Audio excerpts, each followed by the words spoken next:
Hi, good evening. It's the Thinking Slow Partnership.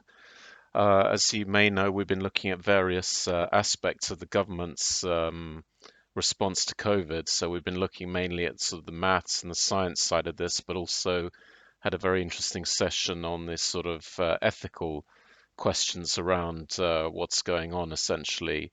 And part of that work has taken us into a slightly unexpected direction, which is looking at the funding that's going into particularly the office of the Right Honourable Jeremy Hunt, and also more widely into the Tory party. And that funding is coming in an interesting way from Russia through BVI, through Luxembourg, into the UK and into the offices of Conservative MPs and the Conservative Party. And I think you'll find this quite interesting, and particularly the implications for what that means for the integrity of the people running the or trying to run the UK at the moment.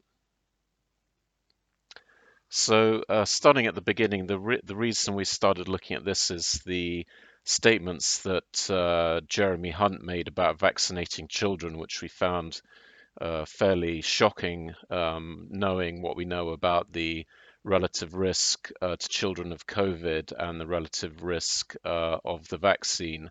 And that got us to thinking, why is he making statements like that? What particular knowledge does he have to be pushing for the vaccination of children? So that led us into the funding of his office. So the every MP has a private office which they run. In his case, the cost is about 188,000 per year, which is sort of roughly around the average. And some of that funding is provided by a UK company, which is Aquind Limited. Uh, to be precise, £72,500 has been provided. And generally, you'd think, well, so what? Aquin's a UK company, why not? Well, I think on the next chart, you'll see why this is interesting. So Aquind on the right there is indeed a UK company, but if you start opening up the beneficial ownership of Aquind, you end up going through various Luxembourg companies up to Russian nationals who are the beneficial owners of those entities. And you also end up with a funding structure which is based in the British Virgin Islands. Now, the beginning of this, I think, is Aquind itself, and we will describe what it does, but it's basically a development project for a power line between France and the UK. And at this stage, it has no revenue of its own, so it's reliant on funding. And that funding is provided by OGN Enterprises in the British Virgin Islands. We don't know, and we can't find any information about who owns that entity. But there should be a reasonable assumption that that entity is affiliated with the shareholders of Aquind itself, but we can't vouch for that because the ownership details of British Virgin Island companies are not disclosed. Um, but that in itself is kind of unusual. Now, the next very unusual piece of this is that the holding company Aquind Energy Sal was owned by Viktor Fedotov, and during that time, his ownership was considered to be a secret for security reasons, in inverted commas. So, quite a lot of the time that this money was being transferred to Jeremy Hunt's private office, the actual beneficial ownership of the Luxembourg entity was secret. So his name, Viktor Fedotov's name, was not registered in the Luxembourg records for security reasons. And we're going to go through his background a little bit. Now, the other side of this is another Luxembourg company, Energy Stream Investments Sol, which is in turn owned by Alexander Temerko. And both Aquind and Temerko individually provide large amounts of funding to the Conservative Party and to other MPs, as well as Jeremy Hunt's private office. But our focus was really on Jeremy Hunt, and all these other connections started coming out by accident. So, starting with Viktor Fedotov, where does his story start? The story for him that we can find starts a very long way away in East Siberia in a place called Taishet. and it starts with a pipeline that was built from Taishet to Kozumino on the eastern seaboard of Russia, which is about 4,000 kilometers long, and has a total cost which has basically tripled of around about $18 billion, depending on the exchange rate. Now, what was interesting about the pipeline is that the report was leaked recently from the Russian Audit Chamber that points to enormous amounts of surcharges imposed by various um, interim companies, let's call them that. So enormous markups throughout the construction and planning and project work for this pipeline. And that's where Mr. Fedotov comes in. So this is a just a snapshot of the Audit Chamber's report that was leaked. It's quite a long report, quite confusing in places, but basically I will show you what this page means, and these are the overcharges, and I'll show you on the next slide this in more detail. But this is taken directly from the Audit Chamber report. Now, it's important to add that this report has been leaked, so we don't know that it's officially correct. There's never been a denial that this is a genuine document, and it's been reported in various press sources. So we're also relying on this being genuine. And as I said, it's quite extensive. It's signed, it's stamped, and there's every reason to believe it is genuine. So, in a nutshell, this is what happens. So you have Transneft is the company that owns and basically commissioned the pipeline. They appoint a general contractor, which was VNI EST, and then the general contractor goes out and appoints subcontractors. Now, the work of that audit chamber report basically looks at a whole set of contracts between Transneft and then a parallel set of contract with a Transneft subsidiary and this OAO VNI EST, and it basically identifies the excess charges, which is the difference between what Transneft paid and what the audit chamber thinks the work was worth, and you come up with an excess charge. And the combined excess charges on those contracts were 10 billion rubles, which is, depending on the exchange rate, just over $400 million. Um, and I will come to Mr. Fedotov's link to those enterprises.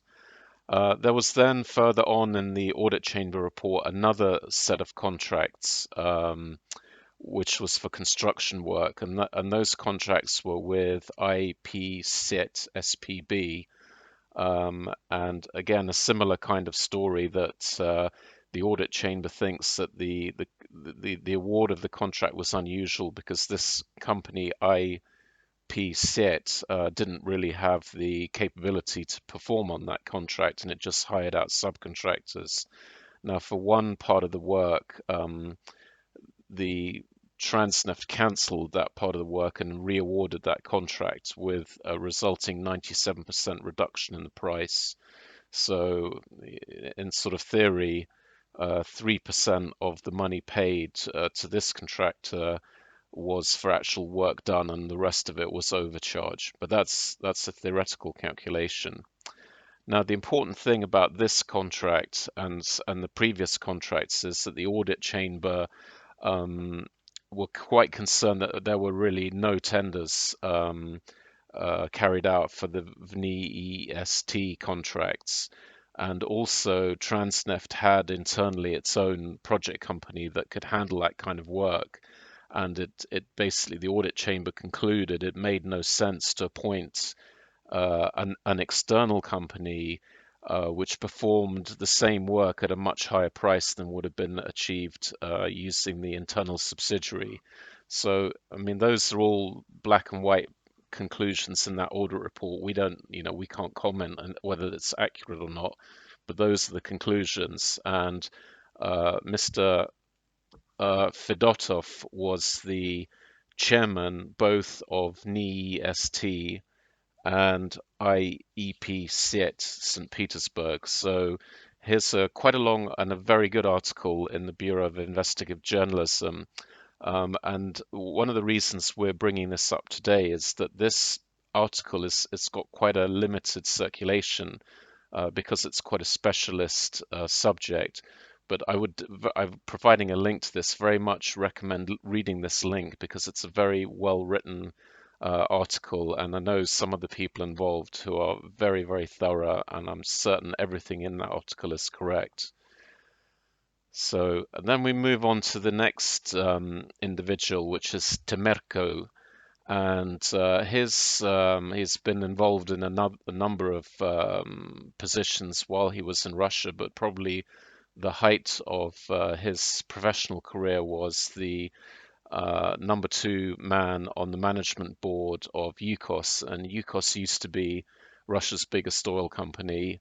It was run by Mikhail Hodorkovsky, and well, it's that's a long story, but there was a big political fight between Hodorkovsky and Putin. Hodorkovsky ended up in jail, and there were very many charges leveled against him and all his business associates involving money laundering, extortion, tax evasion. Very many charges were filed against him. Now, amongst those charges were charges against Mr. Temerko in connection with the acquisition of a 19.7% interest in a Russian oil company, Yenisei Neftegas. And those are criminal charges based on the falsification of various documents that led to the seizure of that interest through a court case.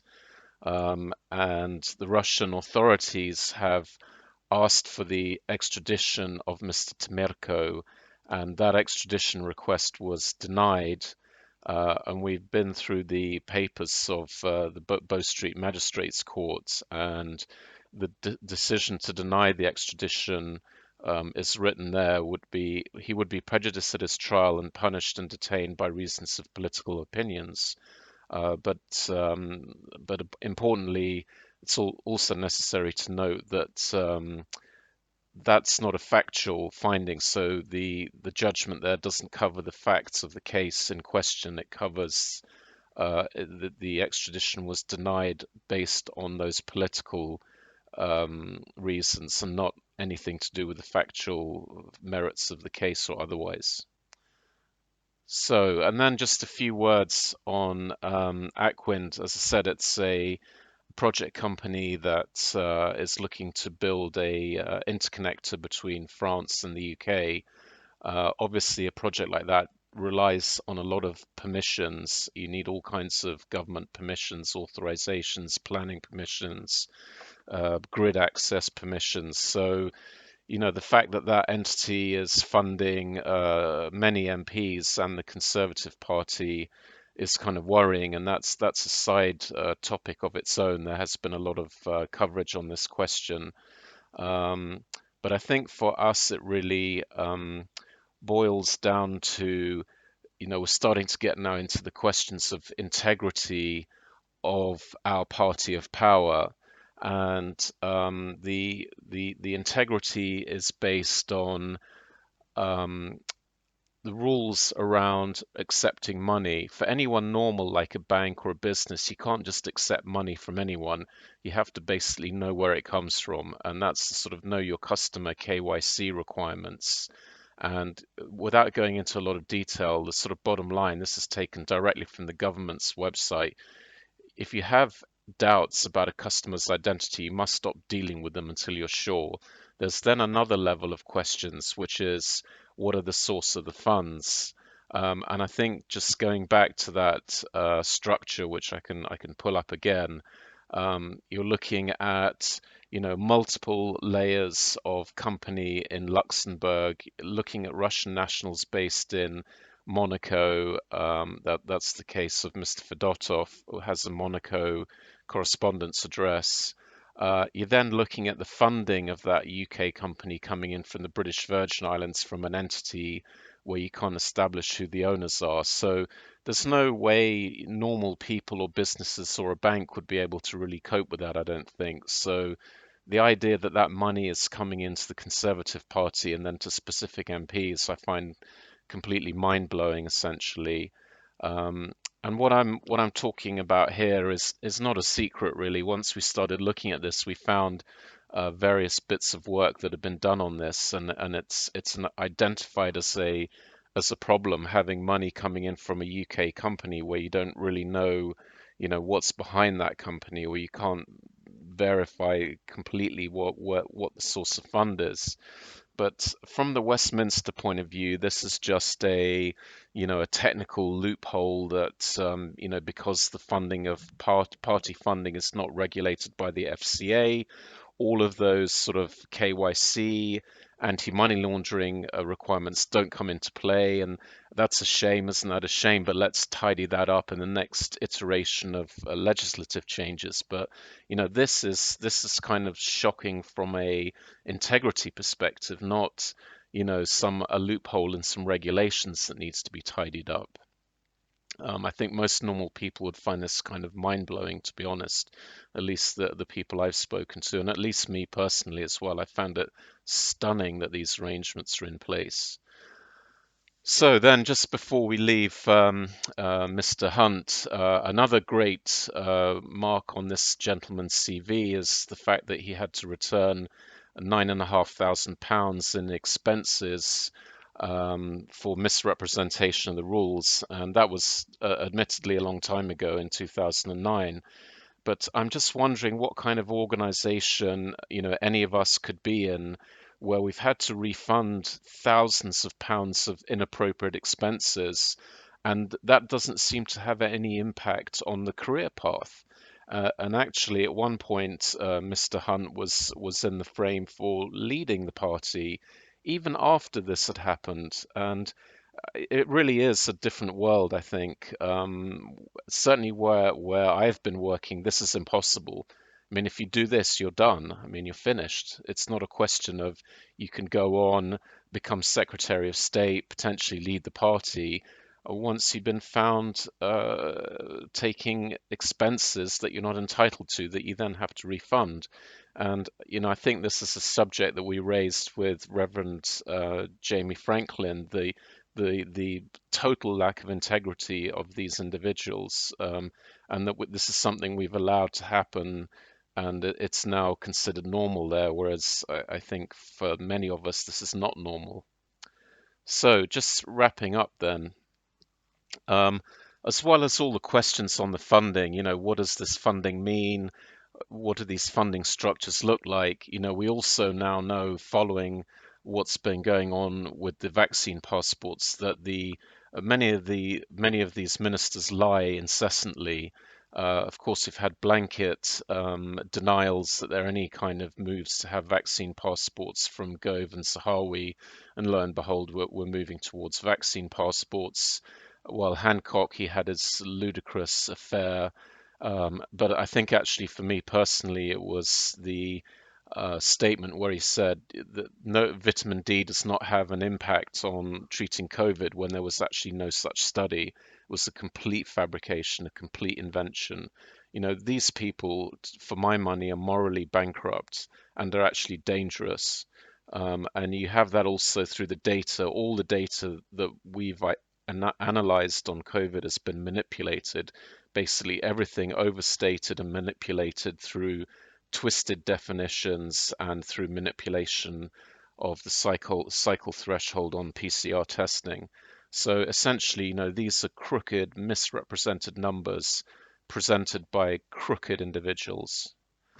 So just wrapping up then, I think the funding for us was just another element of how rotten this system is. And I wanted to just quote a little bit from Lord Sumption, who I think identified very early on what we're doing with our political system. And this is a quote from something he said: "It's too easily subverted by demagogues seeking to obtain or keep power by appeals to public emotion and fear." Well, we certainly got that. And then it goes on, democracy has subsisted in this country as a tradition of responsible government based not just on law, but on convention, deliberation, and restraint. Now, there's no convention, deliberation, or restraint with these people. They lie incessantly. I think the funding leaves very much to be desired. This is a rotten group of people in charge of this country. Now, in normal times, that really wouldn't matter because the damage they can inflict is sort of limited. But right now, the damage is astronomical. They've withdrawn our liberties. We've seen what's happening to the health service, hundreds of thousands of people now on waiting lists, tens of thousands of excess deaths of people at home, billions spent. These guys are running the country into a brick wall at 1,000 miles an hour. So at this stage, I think it's important to realize they have essentially,